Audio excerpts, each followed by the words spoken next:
fica marcado pela realização das 5ª eleições gerais em Angola. O MPLA, enquanto partido no poder, voltou a vencer o pleito sob protesto da oposição, mas perdeu 10% dos votos para a UNITA em províncias-chaves como a cidade de Luanda, enquanto a Casa CE perdeu todos os assentos parlamentares. O dia 24 de agosto de 2022 ficou na história de Angola como a data em que o MPLA venceu as 5ª eleições gerais no país. A Comissão Nacional Eleitoral deu a vitória ao MPLA por 51%. Encerrada a votação em cada uma das 26.488 mesas de voto distribuídas nos 164 municípios, correspondente a 18 províncias do país, e nas 45 mesas de voto distribuídas nas cidades que correspondem a algumas missões diplomáticas e consulares de Angola, o plenário da Comissão Nacional Eleitoral proclama Presidente da República de Angola, João Manuel Gonçalves Lourenço, cabeça de lista do partido político MPLA, mais votado nas eleições gerais de 24 de agosto de 2022. Estes resultados foram contestados pela UNITA e pela Casa CE por alegadas irregularidades na contagem dos votos. Falo com a expectativa de que a Comissão Nacional Eleitoral, bem como o Tribunal Constitucional, desempenhem verdadeiramente as suas funções no estrito respeito à Constituição e às leis. Que a Comissão Nacional Eleitoral não se furte em confrontar as atas em sua posse com as cópias das atas em posse dos partidos políticos.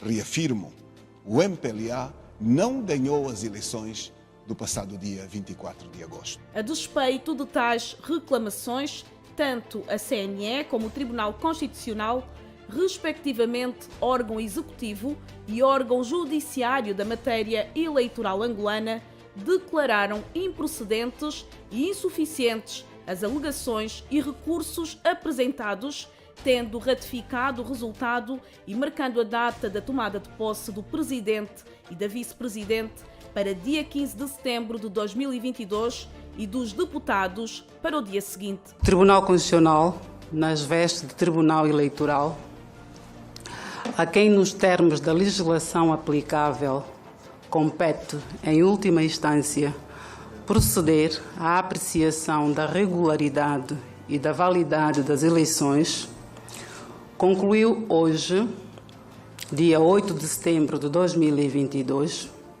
a análise dos recursos de contencioso eleitoral que lhe foram submetidos pelas formações políticas concorrentes, nomeadamente a coligação de partidos políticos Casa CE e o partido político UNITA, decorrentes das eleições gerais realizadas a 24 de agosto de 2022.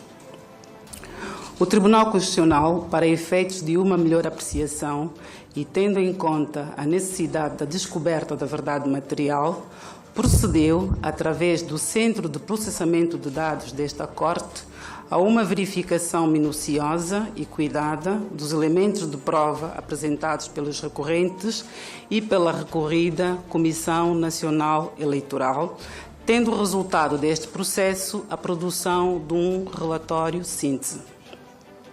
Feito o confronto dos elementos de prova, o Tribunal Constitucional decidiu, em sessão plenária, negar provimento às pretensões dos recorrentes, pelo que declara válidos os resultados eleitorais definitivos do apuramento nacional anunciados pela Comissão Nacional Eleitoral no quadro das eleições gerais de 24 de agosto de 2022. Realçar que os acordos do Tribunal Constitucional em matéria de contencioso eleitoral são inapeláveis, pois esta Corte é a última instância de recurso nos termos do artigo 6º da Lei Orgânica sobre as Eleições Gerais, pelo que transitam automaticamente em julgado. Se para o MPLA o pleito serviu para demonstrar a sua hegemonia e manutenção do poder, para a UNITA, o maior partido na oposição, que continua a reclamar vitórias nas urnas. Esse ano é histórico porque, no seu entender, esteve à beira de fazer a tão almejada alternância. A UNITA venceu o MPLA em círculos eleitorais tradicionais do seu rival político, como as províncias de Cabinda, Luanda e Zaire, onde conseguiu 10 deputados ao todo, um facto atribuído à união feita com o para já servir Angola e o Bloco Democrático na Frente Patriótica Unida. Por este facto, o partido fundado por Jonas Savimbi tem exigido a realização das autarquias locais em 2023. Nós estamos a ouvir alguns indicadores, queremos fazer de conta que nós não ouvimos. Eu prefiro. E são urgentes. Há tudo para fazer, não falta nada. Não é verdade que o país não está preparado para as autarquias. Não há nenhum administrador em sede administrativa a trabalhar embaixo das árvores, eu tenho dito isto muitas vezes. Passamos pelo país todo. Não há falta de estruturas físicas, há falta de vontade política, apenas. E a vontade política deve estar de acordo e alinhada à vontade do cidadão. E, portanto, o cidadão não espera outra coisa. E é perfeitamente possível fazer as eleições autárquicas em 2023. Para que o país aplauda quem tiver a coragem de as realizar. Porque quem não as fizer nesta dimensão vai ser punido, não tenho nenhuma dúvida. Durante a tomada de posse, João Lourenço prometeu dar continuidade aos projetos do seu mandato anterior, com vista a melhorar a vida dos angolanos. Ao assumir por mandato do povo soberano as funções de Presidente da República de Angola, declaro por minha honra respeitar a Constituição e a lei, ser o Presidente de todos os angolanos e governar em prol do desenvolvimento econômico e social do país e do bem-estar de todos os angolanos. Dedicarei todas as minhas forças e atenção na busca permanente das melhores soluções para os principais problemas do país. Particular atenção será prestada ao setor social no que concerne ao bem-estar das populações. Continuaremos a investir no ser humano como principal agente do desenvolvimento, na sua educação e formação, nos cuidados de saúde, na habitação condigna, no acesso à água potável e energia elétrica, no saneamento básico. Continuaremos a trabalhar em políticas e boas práticas para incentivar e promover o setor privado da economia, para aumentar a oferta de bens e serviços de produção nacional, aumentar as exportações e criar cada vez mais postos de trabalho para os angolanos, mas sobretudo para os mais jovens. Entretanto, com a sua vitória nas urnas, o MPLA conseguiu 124 deputados. A UNITA, segunda força mais votada, teve 90, ao passo que o PRS, a FNLA e o Partido Humanista de Angola conseguiram eleger 2 deputados cada.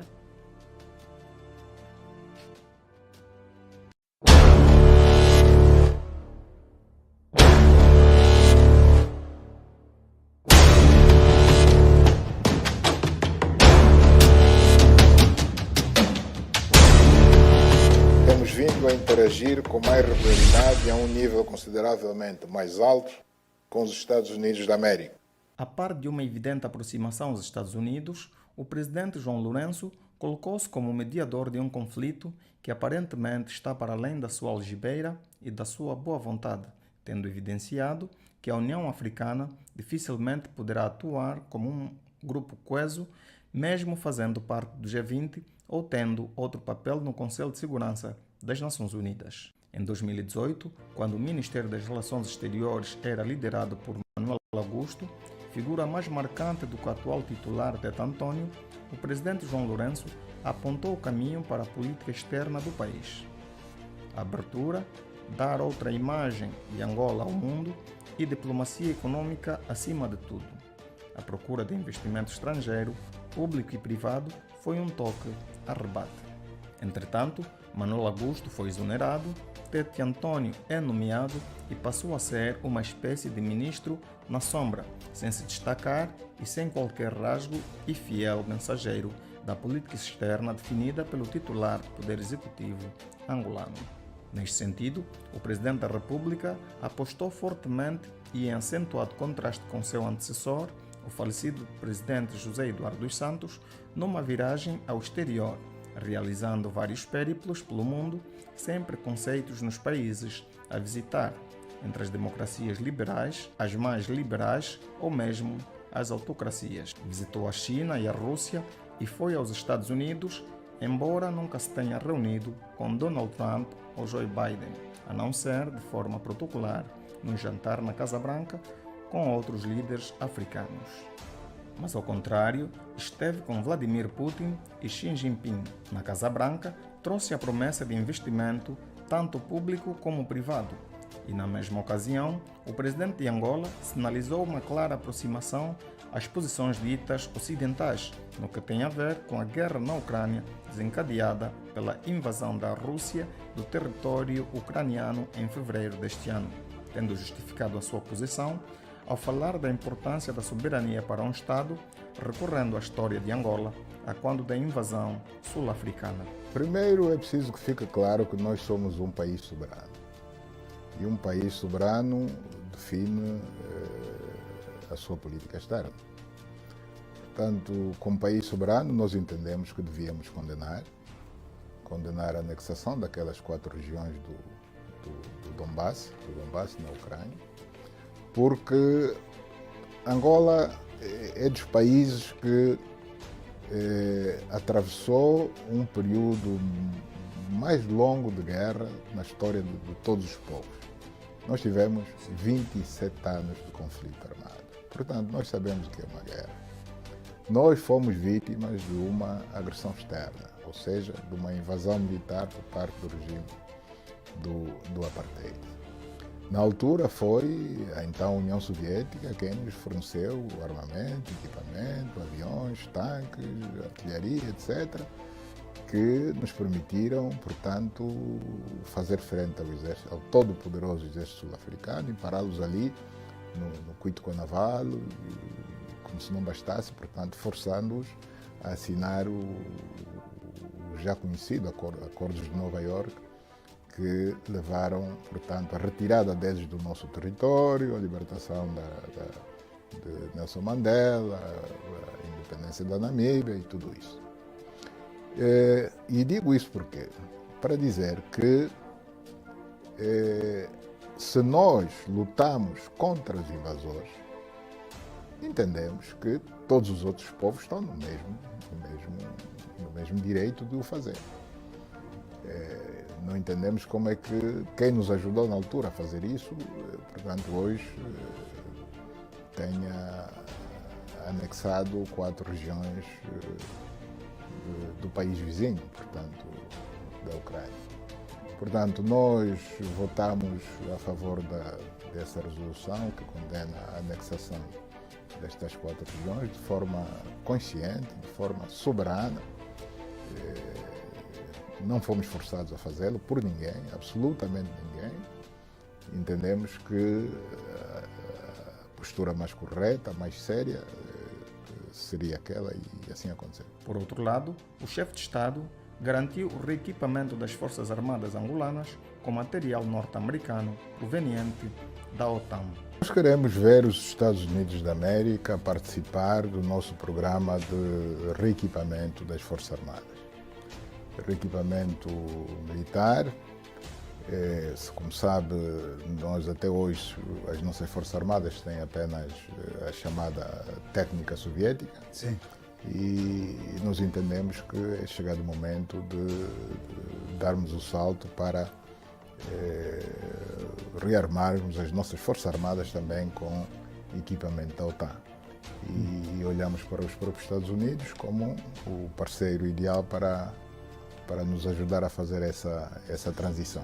Entretanto, a política externa angolana é vista por vários prismas em Angola, sendo que a compra de armamento para as tropas angolanas deixou indignado o jornalista William Tonen, que abordou o assunto na página do seu jornal Folha 8. Temos também a crise despoletada com a opção de João Lourenço, presidente da República de Angola, que quer trazer material da OTAN, mais fundamentalmente dos Estados Unidos. Ora, a indústria americana militar ganha dinheiro a rodos agora com a guerra na Ucrânia, e Angola quer contribuir também, enquanto nega cadernos, lápis e borracha aos meninos e um salário condigno aos professores, prefere pagar milionariamente salários à indústria do armamento, que vêm matar meninos e meninas que seriam o futuro deste país.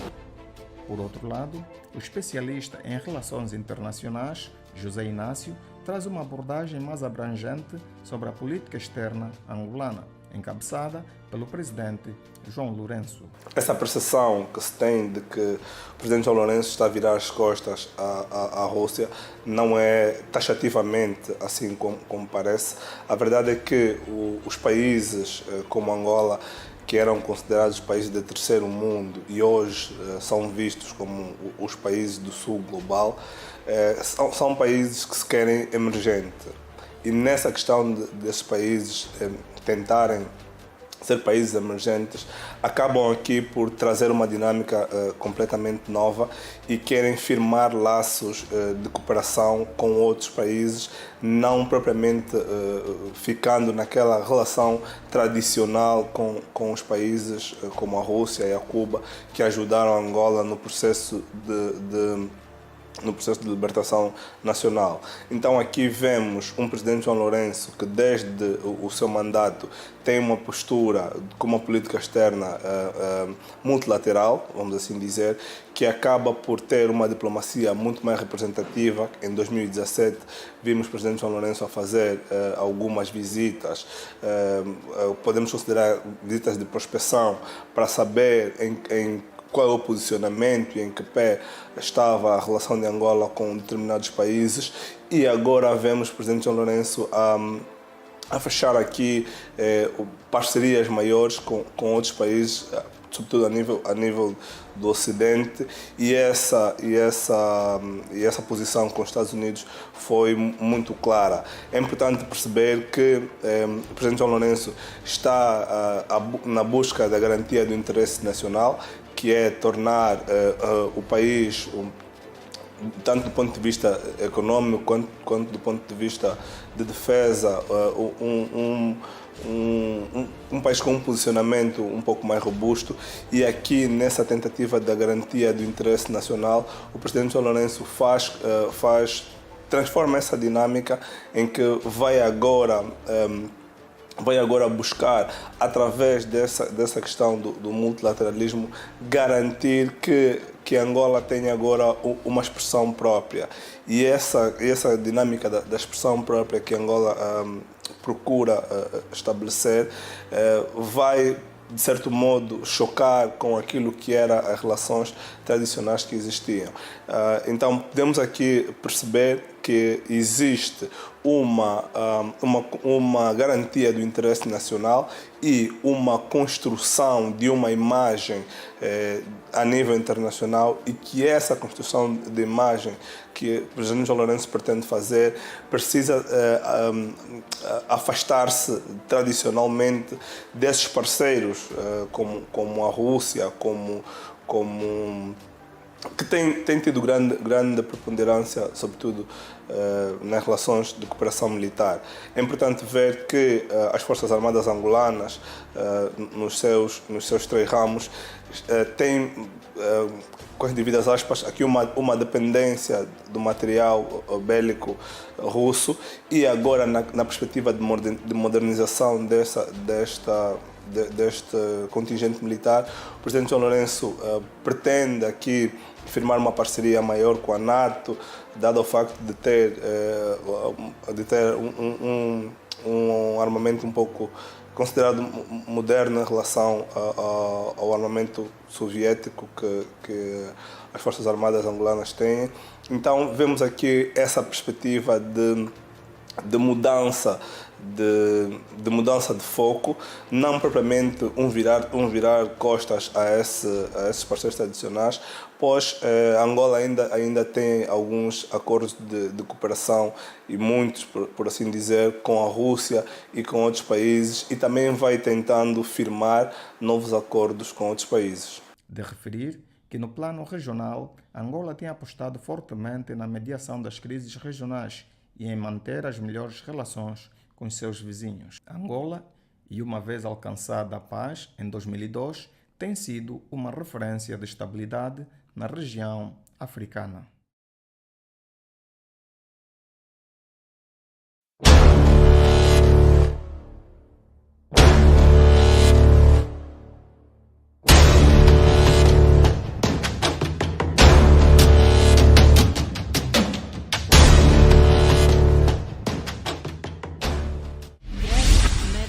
Enfermeiros e professores mancharam a atuação do Executivo em 2022. 2022 foi um ano marcado por diversas reivindicações. Nunca em Angola, os setores sociais, nomeadamente os médicos, enfermeiros e professores, saíram à rua para manifestarem o seu descontentamento com as condições de trabalho e salarial, embora alguns acordos tenham sido firmados com vista a um fim de ano próspero. O certo mesmo é que 2023 se afigura um ano difícil para o executivo do presidente João Lourenço. Embora o ano de 2022 esteja a terminar relativamente calmo, 2023 pode começar com alguma agitação nos setores sociais, nomeadamente na saúde e educação. Um dos atos que marcou o ano foi a saída à rua de um grupo de alunos dirigidos por um professor no município de Viana. O objetivo foi reivindicar a falta de carteiras numa escola local. O professor me disse que assim, se nós ficarmos separados, o Estado não vai resolver o nosso problema. Então decidimos caminhar sem barulho, a manifestação, gritar carteira, assim numa rebelião. Não estragamos nada, não fazemos nada de errado. E levaram o nosso professor, tudo que nós queremos é só que tiram o nosso professor de onde metemos. Sim, onde nós estávamos à nossa frente, eles espancaram. E lá onde eles meteram no sítio fechado, o que é que irão fazer dele?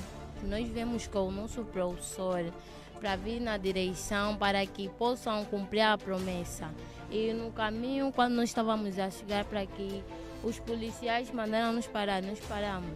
Começaram a conversar com o professor. Depois um policial chamou mais reforços, vieram. Depois começaram a dar tiros, pegaram no professor, lideraram com o purete, lhe meteram a força na patrulha e lhe levaram. E nós continuamos a vir. Nós éramos mesmo muito, outros colegas avançaram, foram lá e nós começamos a vir. Chegamos na direção, explicamos, depois nos falaram assim, não, vocês não podem falar do vosso professor, só vieram aqui para resolver o vosso problema das cadeiras. Por isso eu só quero a solteira do nosso professor, porque eles espancaram a nossa frente, lhe deram choque. Eu moro na Madeira, tenho que acordar 4 horas, 6 horas, a sala já está toda cheia. É comprar carteiras. Você, se ocupaste 2 lugares, os colegas vão vir, vão tirar as carteiras, porque eles, aí quem tem mais força é que lidera. Então nós queremos que nos atendem só e nos dão só carteiras. É que nós fizemos hoje. Não fizemos nada, não estragamos nada. Fomos calmamente pedir ao Ministério que nos desse só carteiras, porque nós estamos a sentar à rasca. O professor acabou detido e suspenso, mas o sindicato dos professores advogou a seu favor. Foi solto e reenquadrado. Ainda assim, continua suspenso a cumprir um processo disciplinar. A falta de entendimento entre professores e o Ministério da Educação forçou o pelouro da ministra Luísa Grilo a adotar um sistema nunca antes visto no mundo. Empregadas de limpeza, seguranças e até mesmo agentes da Polícia Nacional foram chamados a orientar provas nas escolas, cujos resultados continuam no segredo dos deuses em função da greve despoletada pelo braço de ferro com o Sindicato dos Professores. A mais recente greve no setor da educação terminou com uma moratória dada ao Executivo, cujo prazo termina no dia 16 de janeiro. O Simprof lamenta as paralisações, mas garante tratar-se de um caminho que o governo está a obrigar os docentes a seguir. Esta moratória, que fica claro, não é levantamento da greve. Nós apenas estamos a dizer que a greve não vai ter lugar no dia 3, tal como calendarizado, mas ela vai poder acontecer depois da reunião que o Ministério da Educação terá com o Simprof até dia 16 de janeiro. Caso não se chegue a qualquer acordo, os professores que este ano fizeram 2 greves interpoladas e suspenderam a terceira, a confiar na boa vontade do Executivo, esperam ver as suas reivindicações atendidas. Caso contrário, podem voltar a parar em janeiro em greves cuja adesão pode chegar aos 100% e forçar o Executivo a resolver as reivindicações. Do lado do Ministério da Educação, a ministra garante haver a abertura e diálogo para se chegar a entendimento. De greves não é tudo. Na saúde, as coisas também não vão bem de saúde. As greves que se viveram neste setor vital do país ao longo do ano foi suspensa apenas a 18 de dezembro, depois de um acordo entre o Ministério da Saúde e o Sindicato dos Médicos. Segundo o presidente do Sindicato Nacional dos Médicos de Angola, foi dado o prazo de 90 dias para a entidade patronal responder aos pontos que constam do caderno reivindicativo, entre os quais a questão dos aumentos salariais. O presidente do Sindicato dos Médicos, médico pediatra, que por sinal chegou a ser considerado pela Camunda News em 2021 como a figura do ano, encontrava-se afastado do seu posto de trabalho há 1 ano e 9 meses, depois de ter denunciado a morte de dezenas de crianças em apenas um dia no banco de urgência do Hospital Pediátrico David Bernardino, o que lhe valeu um processo disciplinar e a transferência para a área dos recursos humanos do Ministério da Saúde. Do lado dos enfermeiros, sob ameaças de detenção por parte de alguns responsáveis hospitalares, os enfermeiros da província de Luanda voltaram ao trabalho depois de uma greve convocada a 13 de dezembro para reivindicar melhores condições de trabalho, o aumento de técnicos de diagnóstico, material consumível, medicamentos e equipamentos para laboratórios. A greve, que teve a duração de 3 dias, foi a segunda em menos de 2 meses, depois da que terminou a 9 de novembro de 2022, com um acordo entre o Ministério da Saúde e o Sindicato Nacional dos Enfermeiros. O secretário-geral do Sindicato dos Enfermeiros de Luanda, Afonso Quileba, alegou as especificidades da capital angolana como a razão de ser da nova paralisação da classe. Chegou-se ao entendimento por falta de as listas de todos os profissionais de enfermagem envolvidos no combate à Covid. Então as duas partes chegou-se a um entendimento que no prazo de 10 dias cada parte trará as listas de todos os profissionais envolvidos e vamos assentar na mesa para analisar nome por nome e ver provas se o profissional participou ou não. Então nós vamos voltar a partir da manhã, vamos fazer um trabalho de campo e o Ministério também vai fazer um trabalho de campo e vamos voltar depois de 10 dias com a integração também do sindicato, do IGAI e do Ministério da Saúde. Vamos fazer um trabalho de base de fiscalização nas unidades sanitárias para concretizarmos se porventura há profissionais injustiçados e que não receberão o subsídio Covid. Entretanto, espera-se que o bom senso venha a prevalecer, caso contrário, a partir de março, data que termina o prazo, o setor pode voltar a paralisar.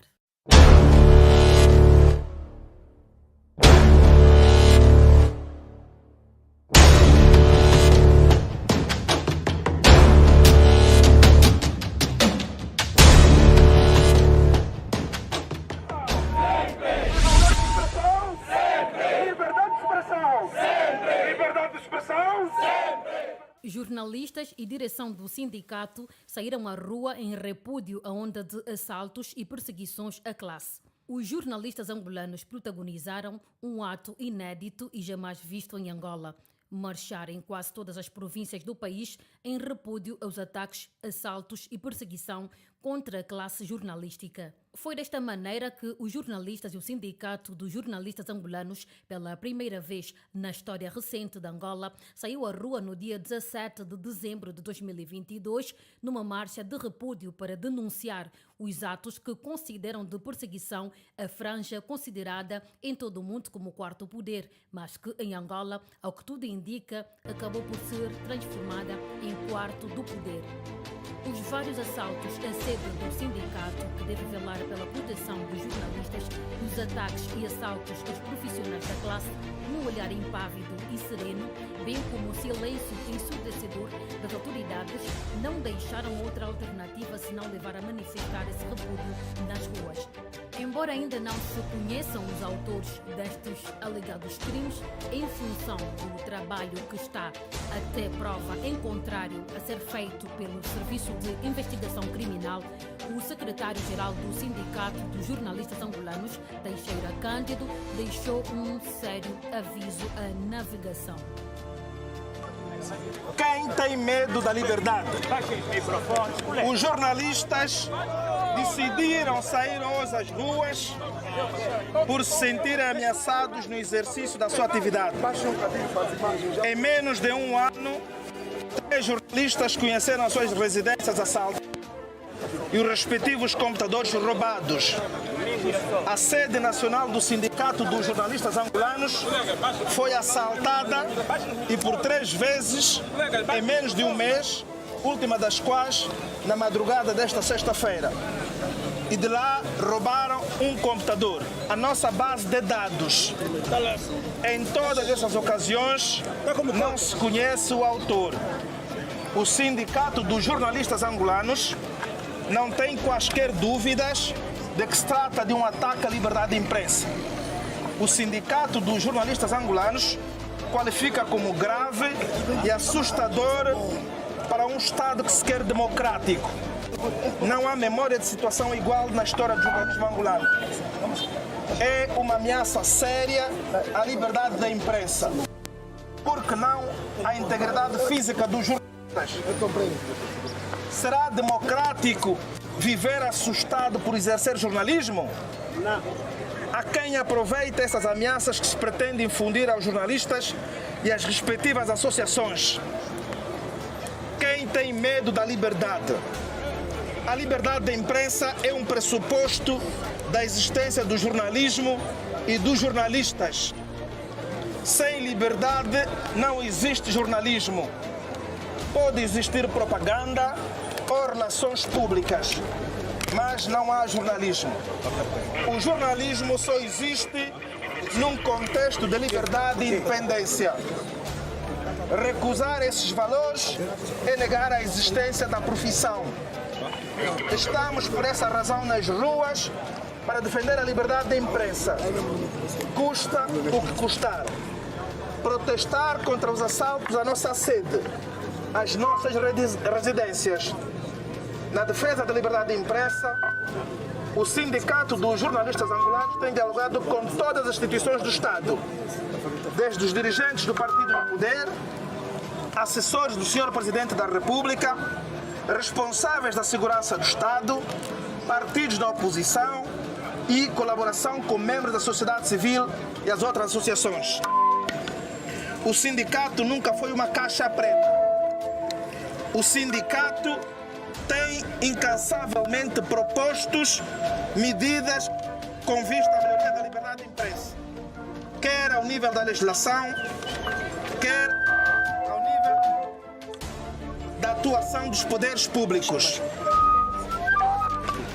Compreendemos a necessidade de dialogar sempre com as instituições do Estado, porque somos parte do Estado, porque idealizamos uma democracia à altura dos melhores exemplos. Não nos identificamos como um grupo de pressão, cientes de que a nossa função é exigir, mas também sugerir. É essa a nossa identidade, hoje e amanhã. Por isso, investir no medo não nos fará recuar um palmo. Pode fazer recuar 1, 2 3 jornalistas ou mesmo uma redação. Jamais porém todos. Vários jornalistas e membros da sociedade civil deixaram também as suas notas de repúdio e instaram as autoridades a agirem de formas a se evitar que o trabalho dos jornalistas seja condicionado. É uma forma que os jornalistas encontraram para protestar, porque nos últimos meses aconteceram coisas estranhas. Temos um jornalista, o Cláudio In, que por 3 ou 4 vezes a sua esposa foi molestada e durante estes incidentes foram lançados ameaças e intimidações contra o mesmo. O sindicato do jornalista em si foi alvo de ataques, de roubos de computadores, e os jornalistas entenderam que é uma altura de dar um basta, sobretudo num mês de dezembro, que é o mês que temos o dia 10, que é a data da Declaração Universal dos Direitos Humanos. Portanto, aproveitou-se este momento para lançar uma mensagem nacional e também ao mundo, porque quando acontecem esses ataques não há investigação, praticamente as autoridades que têm a obrigação de proteger os cidadãos mantêm-se no silêncio, e por outro lado, quando há cidadãos a fazerem vídeos, a insultar entidades públicas ou o Presidente da República, a Polícia de Investigação em menos de 24 horas consegue apanhar os autores. E quando é casos relacionados a jornalistas, é quase uma... A marcha de hoje é uma marcha que nos identifica a todos, porque as vicissitudes que os jornalistas têm estado a passar, as ameaças, as coações, as censuras, as torturas até a familiares próximos, como forma de inibir os seus entes, né? Os seus próximos, no sentido de não fazerem o que fazem e como fazem. Portanto, nós entendemos que é uma marcha da qual devíamos fazer parte, enquanto professores e aqui enquanto sindicalistas, porque nós não podemos permitir esse atentado contra a liberdade de expressão e a liberdade de imprensa. E o que nós estamos a ver é que nos últimos tempos a situação está cada vez mais complicada nesse quesito. Há um verdadeiro ataque ao jornalismo, à liberdade de expressão, não só através daquilo que se vê na imprensa pública, que é a nossa imprensa, que aquilo é mais propaganda do que outra coisa, e o ataque à imprensa livre, né? Portanto, o que é que está a acontecer é qualquer coisa de péssimo, de muito mal para a nossa liberdade, a nossa democracia, e é o pior cenário que temos vivido até hoje. De assaltos e perseguições incomodaram também o presidente da República, João Lourenço, que em entrevista feita a partir dos Estados Unidos da América, sem apontar nome dos autores, denunciou que os autores dos assaltos tinham como objetivo manchar a imagem do seu governo. Bom, o Sindicato de Jornalistas diz que as suas instalações foram assaltadas 2 vezes, creio. E o que é preciso é que as autoridades competentes, no caso a polícia, faça a devida investigação para apurar quem são os responsáveis. Portanto, os responsáveis desta ação condenável não pretendem outra coisa senão, digamos, responsabilizar o governo por ela, por isso. Mas nós temos sido o maior defensor do jornalista. Portanto, nós defendemos a liberdade de imprensa, a liberdade de expressão, e não faz sentido que o governo cometa uma asneira tão grande quanto essa. Tanto é assim que o sindicato anunciou a realização de uma grande manifestação pública para este sábado, portanto, dia 17, de condenação a esses atos de assalto às instalações do sindicato, e nós entendemos que essa manifestação é bem-vinda. Portanto, é um direito que lhes cabe. Devem, sim senhora, se manifestar para que se fazer sentir a necessidade de o Estado assumir a sua responsabilidade de investigar, e isso já deve estar a ser feito. Eu estou aqui, mas acredito que as polícias estão a trabalhar no assunto e, portanto, a manifestação que saia e que se condene quem tem que se condenar, mesmo sem saber ainda quem são os responsáveis. O Sindicato dos Jornalistas Angolanos é uma associação profissional política partidária sem fins lucrativos e de defesa dos empregos e da liberdade de expressão dos seus associados. Foi fundado em 1992.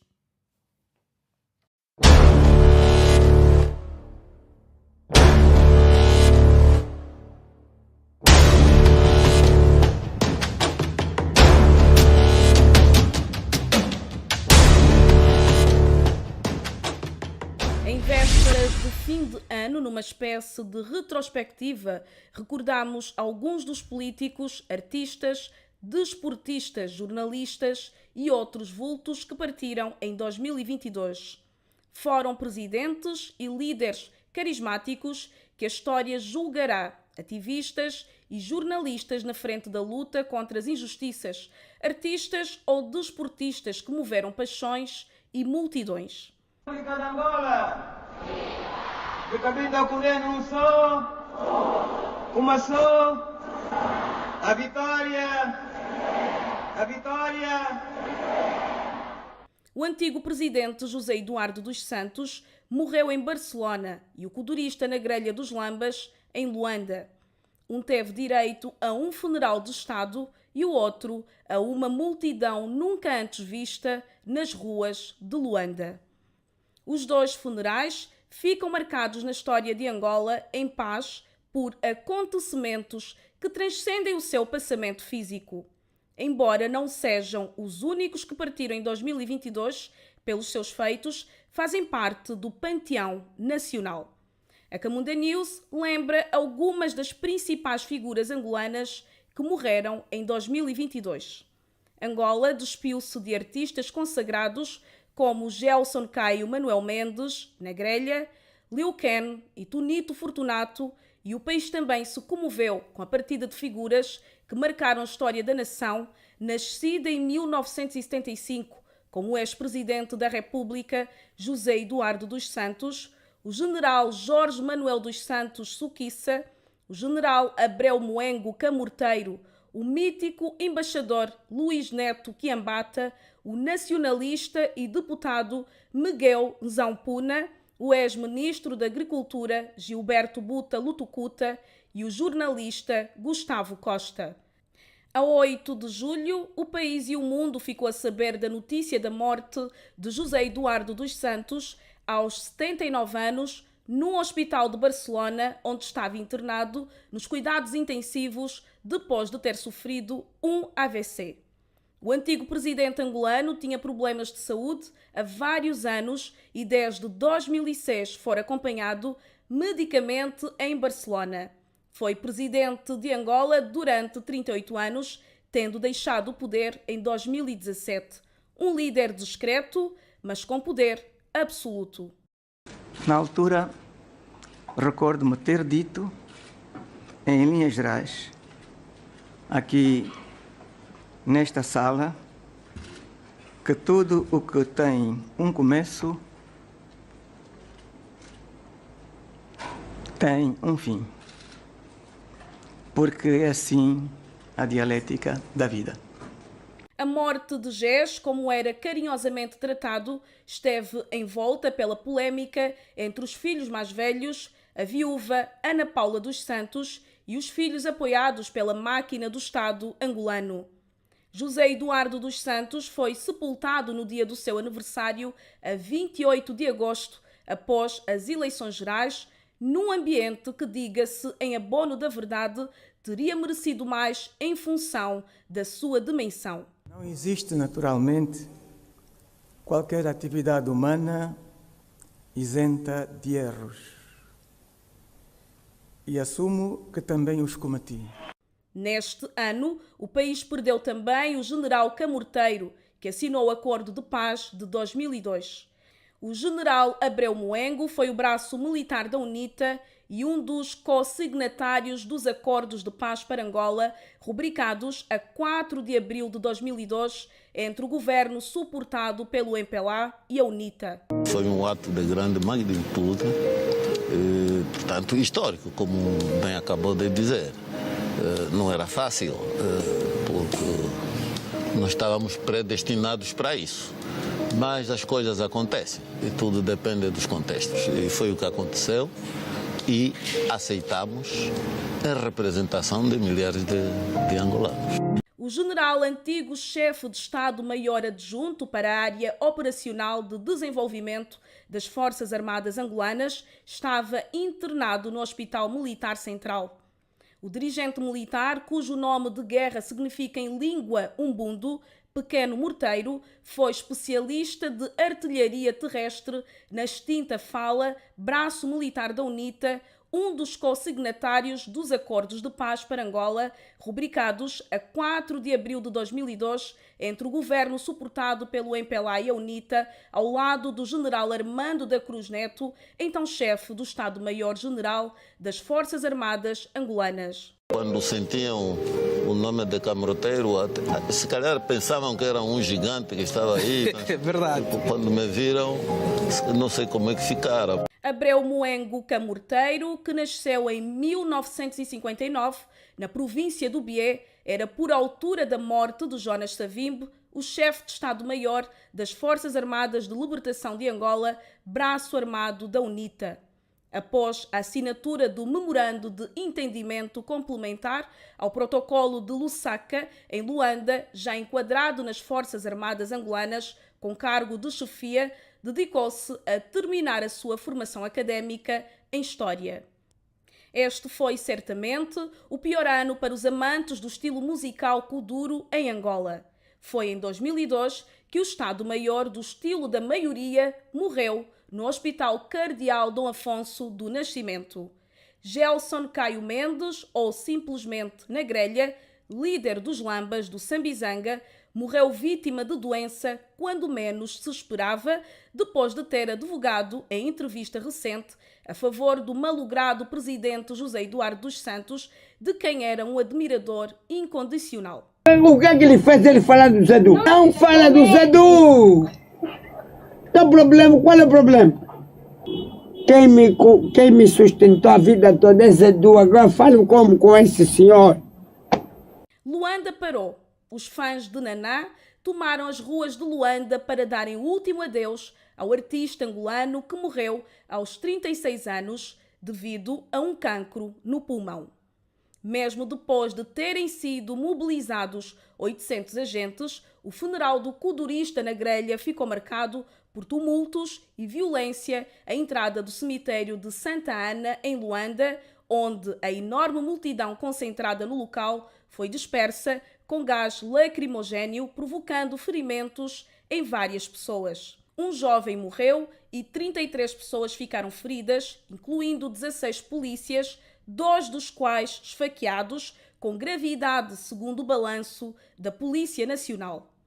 Ainda no início deste ano, o kudurista, que participava regularmente nos comícios do MPLA, organizados pelo anterior presidente da República, José Eduardo dos Santos, falecido também neste ano, mesmo no hospital onde se encontrava internado em Portugal, incentivou os angolanos a votarem no MPLA. Olá pessoal, daqui na Grelha dos Lambas, passei para confirmar o meu voto no dia 24, é no MPLA. Meu povo, votem, porque o voto certo é no 8. Presidente João Lourenço, estou contigo. Falei disso na Grelha dos Lambas. Partiram com poucos meses de diferença, mas entre o pesar institucional do funeral de Estado de Zedu e a comoção da despedida do Estado-Maior do Kuduro, fez-se um mundo de distância.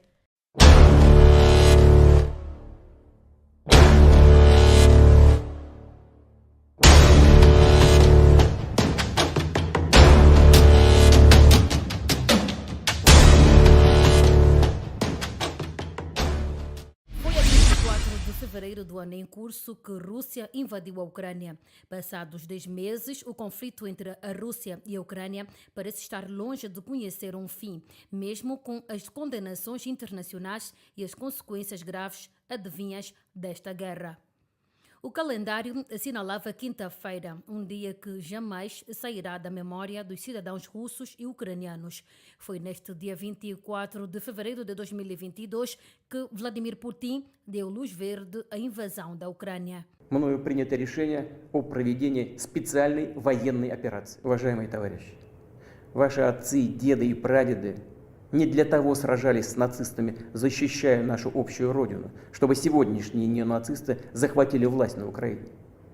Вы давали присягу на верность украинскому народу, а не антинародной хунте, которая грабит Украину и издевается над этим самым народом. Не исполняйте ее преступных приказов.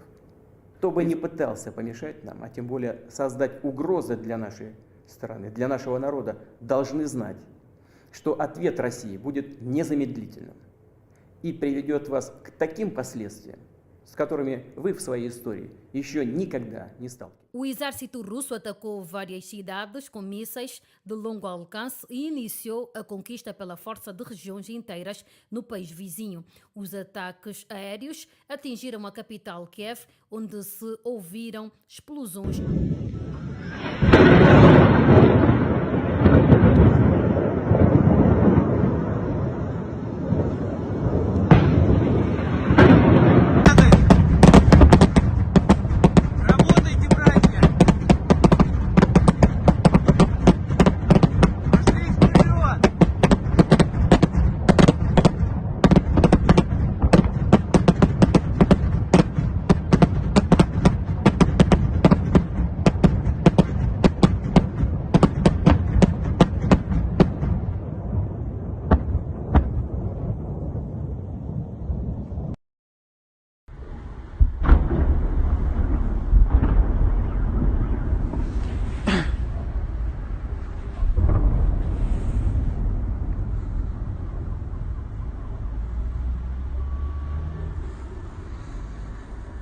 Одесса.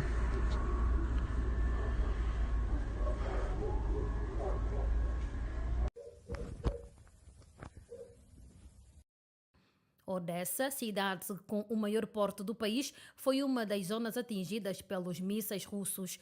Ao longo do dia, os ataques estenderam-se por todo o país numa ação militarizada que se aproxima cada vez mais da capital ucraniana. O mês de dezembro foi dos mais fatídicos, quase não faltou dia em que não houve ataque. Os ataques foram mais na cidade de Kherson, no sul da Ucrânia, forçando várias centenas de residentes a fugirem.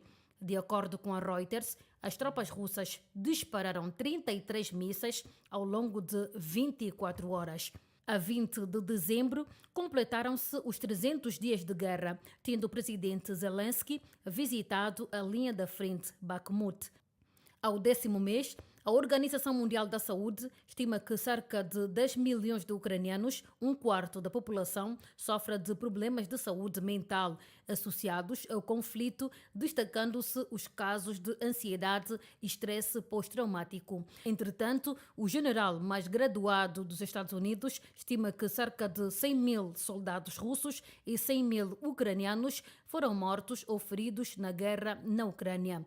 Mark Milley, presidente do Estado-Maior Conjunto dos Estados Unidos, também sugeriu que cerca de 40 mil civis morreram no conflito.